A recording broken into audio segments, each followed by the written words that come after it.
Hey, this is Harry, and this is the question and answer section of my Nepal video. I'm currently here at Bodha Stupa in Kathmandu, and it is one out of 7 World Heritage Sites here in Kathmandu, Nepal. I believe there's only 7. Don't quote me on it. And here is where I'm going to answer the first question.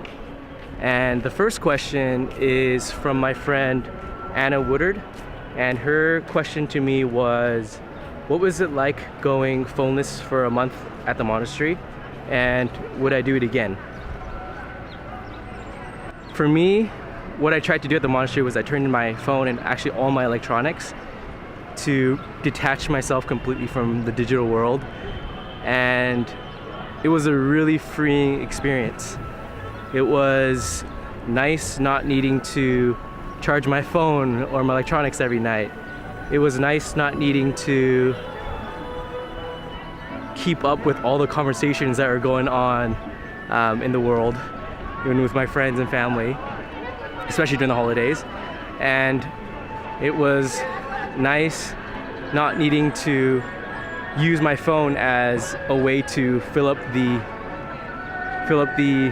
time whenever I got bored. I feel like when I was home, or even I do it now still too, but whenever I have downtime, whether it's just like 5 minutes, 10 minutes, or however much time, I tend to pull out my phone and check social media, check the news, and use it as a way to fill up the time. And I think this experience of putting in my electronics and turning everything off for a month was freeing in that way, in that instead of needing to resort to my phone as a way to fill up the time, I had to think of ways to fill up the time, and did it in a way where I wasn't escaping to the digital world or using the digital world, but I was doing it in a way that helped me in this conventional reality world, as I mentioned in the first video. So this environment where I didn't have my electronics was helpful in forcing me to figure out what to do with that time. And what I did was I would read, especially about the material that we're learning at the monastery. I would take the time to meditate and contemplate all the topics that we've been learning and the topics I talked about, such as impermanence and emptiness. I mentioned these in the first section of the Nepal series. And I also was forced to talk to other people in the course to talk about the topics that we learned in the monastery, and also just to socialize and get to know them as individuals. And I think this was great because I became okay with having downtime. I became okay with having time and actually wanting time to give myself, to just think, to learn more about myself and to dig deep into myself. So yeah, I would say it was quite freeing. And to the next section of that question, which is would I do it again, I would say definitely. And it doesn't need to be for an entire month where I, go off the grid for a month and detach from everything, but I can actually apply it to my daily life, right? I can learn how to turn off my phone more often, to not use electronics as often, especially whenever I have free time, and to learn to be more okay with the downtime, to give myself the downtime whenever I'm perhaps eating by myself or have some free time before I sleep, to not immediately pull out my phone and start catching up with everyone on social media and talking to my friends and family, but to be more okay with that downtime and give myself time to meditate or not do anything, let my mind go blank, or even read. And it's for you to decide how you want to use that time, right? But it's time that you can use to help understand yourself more too. So yeah, that was a long spiel. Let's jump to the next question.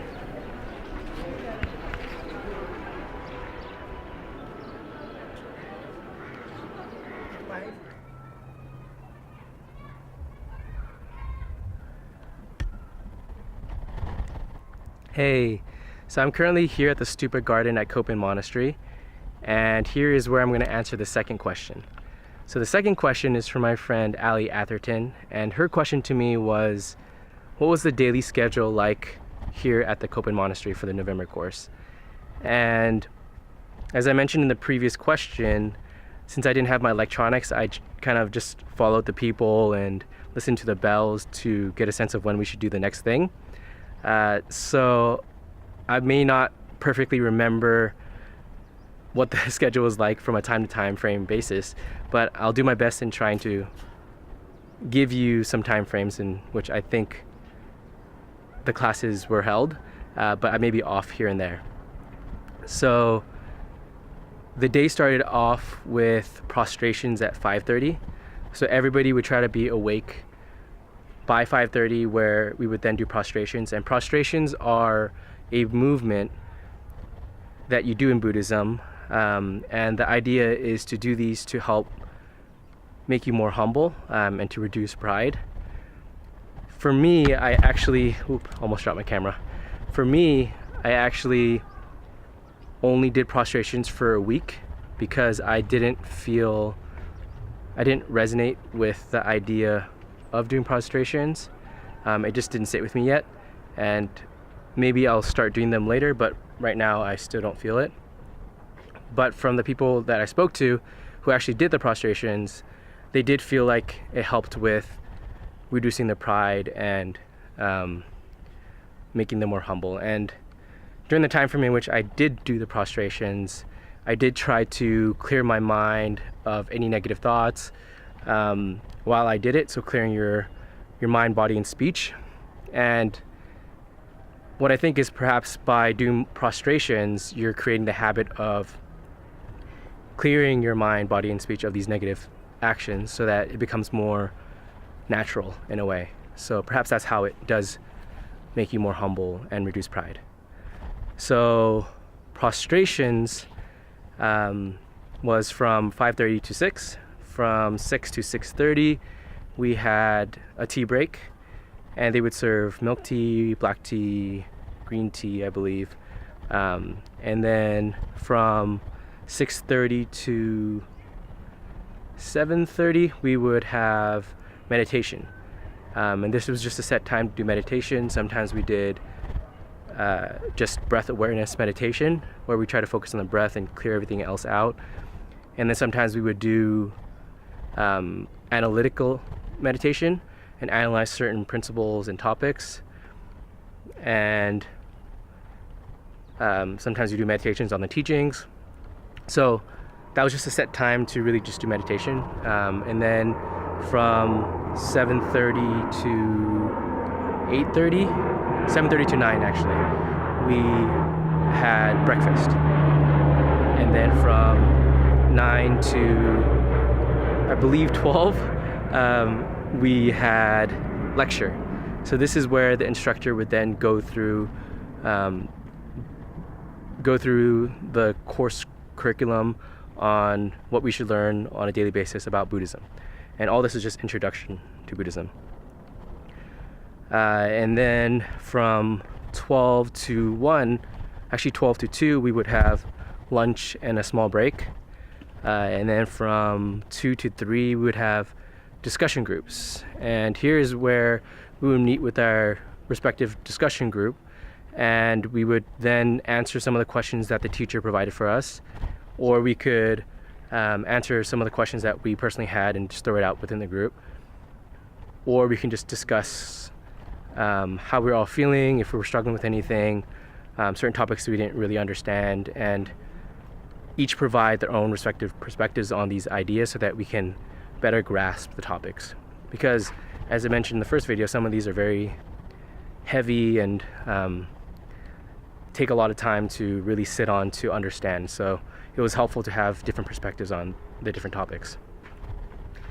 And then from 3:30 to then I believe 5, we had a second set of lectures where we learned more about Buddhism. And then from 5 to 5:30, we have another tea break.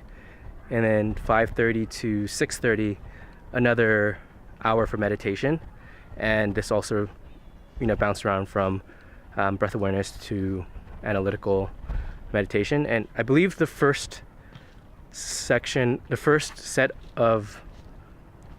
frame set for meditation was typically more breath awareness, and then the second time was more analytical, but we did switch around.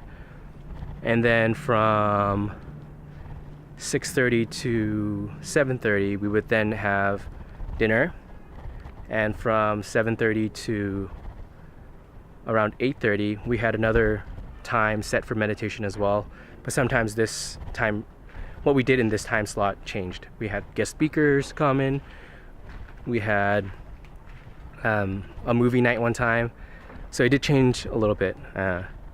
So yeah, that was for the first portion of the course, and it mainly stayed that way throughout the entire course. Only near the end, only the last 10 days did we really change some of the schedule, and it was for when we decided to take the 8 Mahayana precepts. And the idea behind taking the precepts was to take certain vows so that we can help all sentient beings in the process. So you take certain vows like no killing, no stealing, no lying, no sexual conduct, and I forgot the other ones. So during the 10 days we would take these vows and actually follow through with them to the best that we can. And then we would also only eat 1 meal a day during this time frame. And it was actually less difficult than I would have thought it would be. I thought eating only 1 meal a day would be very difficult, but it came more easily than I thought. And during this time frame, my friend and I spontaneously then decided to fast by not eating anything at all for 3 days. And the main reason why we did it was to really see how it would affect our mind and body during this process. And it was easier to do so during this time frame because we were only eating 1 meal a day anyways. So we decided to skip a meal, and then it would be the full 24 hours after that. And I'll talk more about my experience fasting in the next question. But yeah, that was probably what the course was like for the majority of it. It would switch here and there, but at least that will give you a good sense as to what the schedule would be like for this course. So yeah, let's stop the talking and jump to the next question.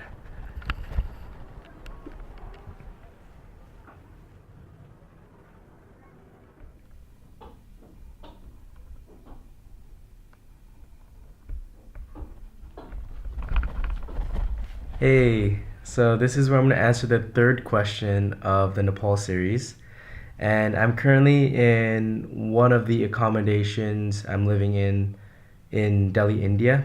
And I'm finishing the question here because unfortunately I wasn't able to finish the question in Nepal due to a family emergency. But I'm going to try to do it here. And what I want to showcase to you with this beautiful room, which is not really that great, is essentially one example of the many types of accommodations I would stay at throughout my trip. Sometimes I would stay at somewhere nicer, and sometimes I would stay in the more budget conscious places, which aren't as nice. And I'll give you a few examples in this room.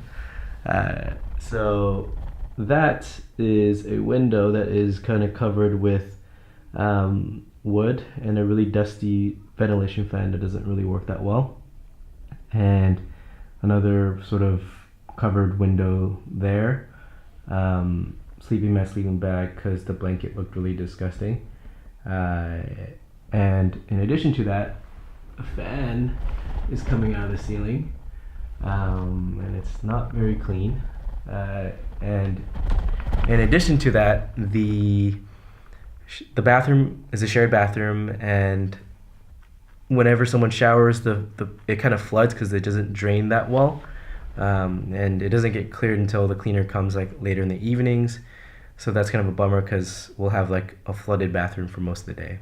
But anyways, with all those examples, I am paying $10 a day here in Delhi, which is really good, and it was sort of a choice that I made, and I'm kind of okay with all this for staying under budget in terms of accommodation, which also allows me to eat good food here in Delhi. So it's my choice.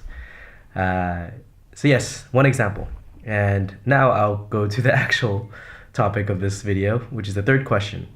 And the third question is from my brother Alvin Ng from California. And his question to me was, what was the most difficult part about doing long periods of meditation and fasting? And I think this is a really great question because I think both of those experiences were challenges, and kind of sticking with both of them for a duration of the course helped me learn something about myself during the process. So with meditation, the most difficult part was probably two things. One of them was maintaining posture, and the other one maintaining focus. With maintaining posture, I found that at the beginning of the course, I would shift a lot throughout the meditation practice because I would feel pain in my knees, pain in my back, pain in my neck, and this would distract me from focusing because of the pain that I experienced. The second thing was focus, and I found that early on, my mind would also wander a lot, whether it's wandering in the past, wandering in the present, wandering in the future, like just having thoughts all over the place.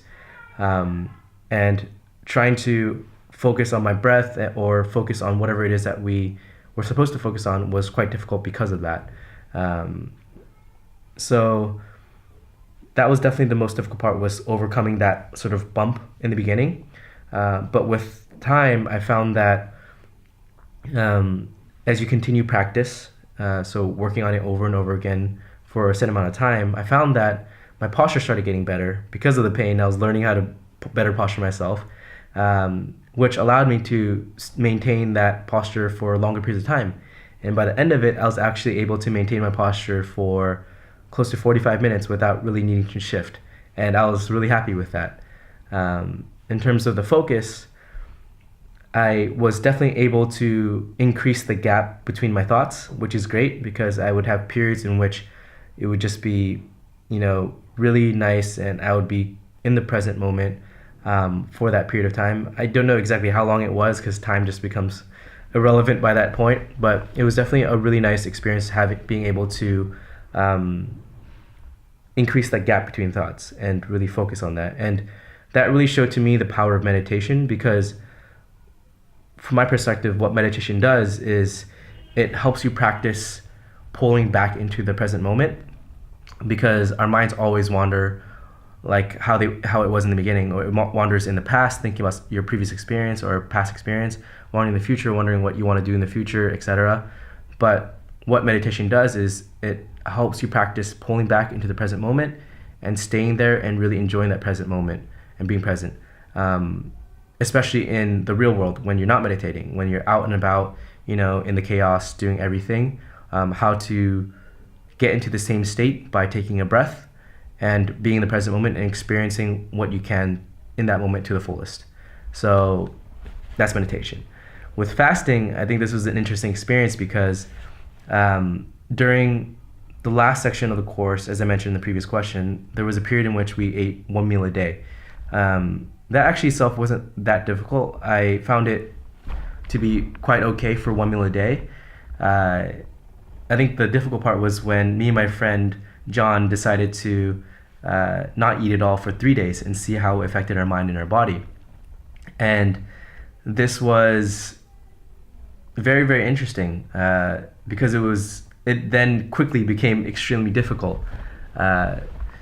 The first night of not eating at all, I found myself dreaming about food. I remember the dream very vividly because I was very hungry throughout the entire night, and I dreamt about fried chicken, about eating fried chicken. I don't know why it was fried chicken, but I dreamt about fried chicken. And then also thinking about going to, talking with my friends as to, oh, where do you guys want to eat? Do you want to eat here? No, I don't really want to eat there. Do you want to eat here? No, not really there. I'm kind of craving this in my dream. So I was sort of really wanting food, but still deciding on what I wanted in that dream. And I woke up extremely hungry, and I felt my stomach, it felt like it was like completely concaved in because I was so hungry, and it was definitely a challenge that first night. Throughout the next day, I guess throughout the second day, I focused a lot on my hunger and my want for food. I started thinking about, oh, what do I love to eat? If I was in California, what would I eat now? If I was in Hong Kong, what would I eat now? If I was in Japan, what would I eat now? If I was in New Zealand, what would I eat? If I was in Peru, what would I eat? So like my favorite foods in each location, I would constantly think about the different types of food.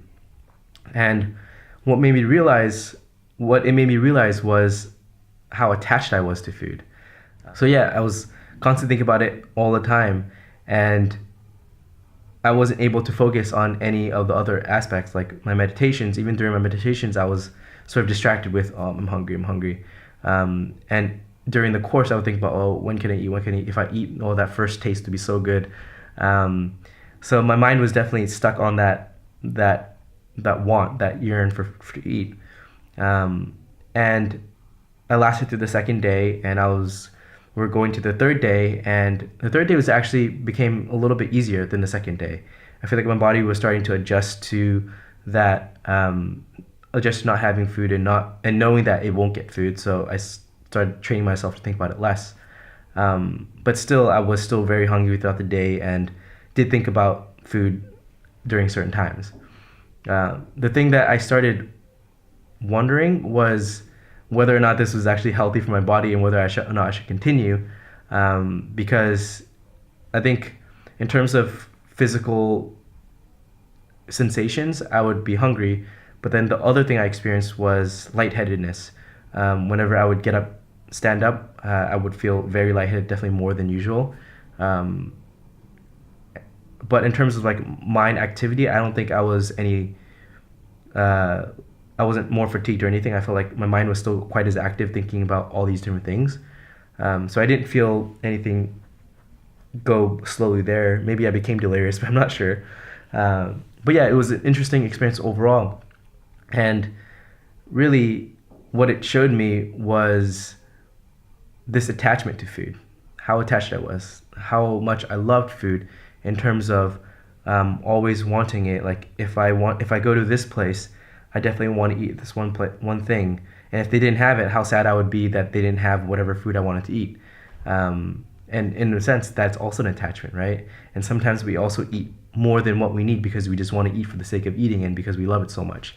So sort of seeing the attachment that I have built upon the idea of eating. Yes, we need to eat for survival.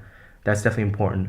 But in addition to eating for survival, what we have done is I've attached to really nice food as well, like wanting more food of that particular type, and then not having it would force make me sad as well.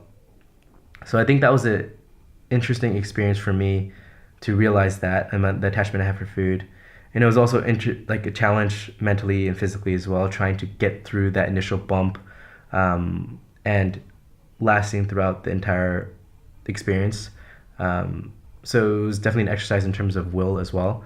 But yeah, I would say those are the most difficult parts about fasting and meditation.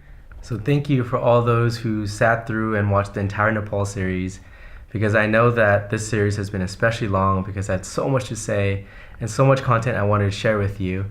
I greatly appreciate it. And I greatly appreciate all those who have continued to watch and provided feedback and comments. It really helps with my motivation for doing all this. So yes, I hope you enjoyed, and I hope you enjoy the India series that I'll be working on next. Thank you for everything again.